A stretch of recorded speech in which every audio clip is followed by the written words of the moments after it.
Hello and welcome to Planning by Design. In this video we'll explain when you do and don't need planning permission for a shed. A shed can often be considered permitted development, meaning planning permission is not required. However, there are some important caveats, so stick around until the end of this video to avoid falling foul of the most common permitted development mistakes. Only houses have permitted development rights, but not all houses have permitted development rights. Flats, maisonettes, and commercial properties always need planning permission.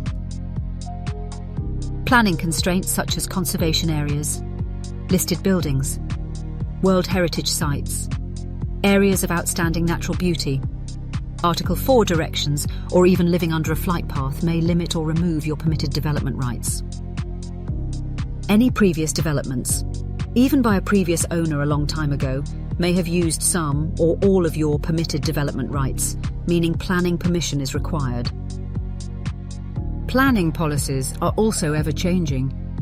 Even if your shed is permitted development today, the council can impose new planning constraints that remove your permitted development rights at any time in the future. This could result in a breach of planning and risk enforcement action.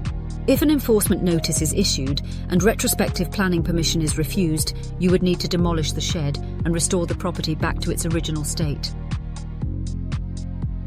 If your house has permitted development rights and there are no hidden constraints that removed your PD rights, your shed may not need planning permission if it meets all of the following. The shed must not be used as self-contained accommodation, meaning it cannot function as a separate dwelling or living space. The total area covered by the shed, along with any other outbuildings, must not exceed 50% of the garden. If the shed is within 2 meters of a boundary, its maximum height must not exceed 2.5 meters. For a dual-pitched roof, such as an apex or gable roof, the maximum allowable height is 4 meters. Any other roof type is limited to a height of 3 meters. However, even if your shed meets these criteria, you may still need planning permission. For example, if there are hidden planning constraints or your permitted development rights have been used up by previous developments. It is important to note that 20% of our planning applications are retrospective, and 99% of these were sure they didn't need planning permission but got it wrong. With this in mind, it's best to check with your local planning authority or a chartered town planner before commencing work to limit your risk and expense. To find out if you need planning permission, you have two options. The first option is to submit a pre-application to your council. This requires architectural drawings showing the property before and after the works, along with a detailed proposal explaining your plans and how they meet the relevant planning policies. A pre-app costs up to £600 and typically takes 5 to 8 weeks for a response, though it's not a legal determination and doesn't guarantee approval. Alternatively, our town planners can provide a planning appraisal. We check the same planning policies, planning history and planning constraints as the council, but without the need for architectural drawings or a detailed proposal.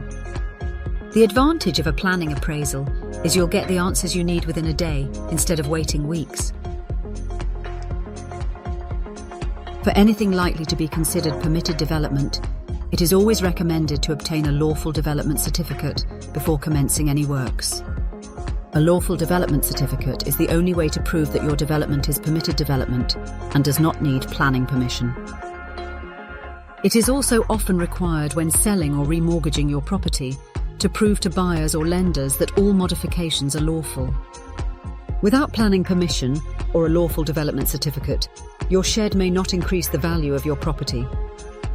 By securing a lawful development certificate, you're investing in both the future security and potential value of your property. If you're considering building a shed and would like any help or advice, contact us for a free no-obligation consultation at www.planning-by-design.co.uk. Thanks for watching. We hope this video on when you do and don't need planning permission for a shed has been enlightening for you. If you found this video helpful, don't forget to give it a thumbs up, subscribe to our channel for more insightful content, and hit that notification bell to stay updated on our upcoming videos. We value your thoughts and questions, so feel free to share them in the comments below. Your feedback drives us to create more content tailored to your needs. Thanks for watching, and until next time, happy developing.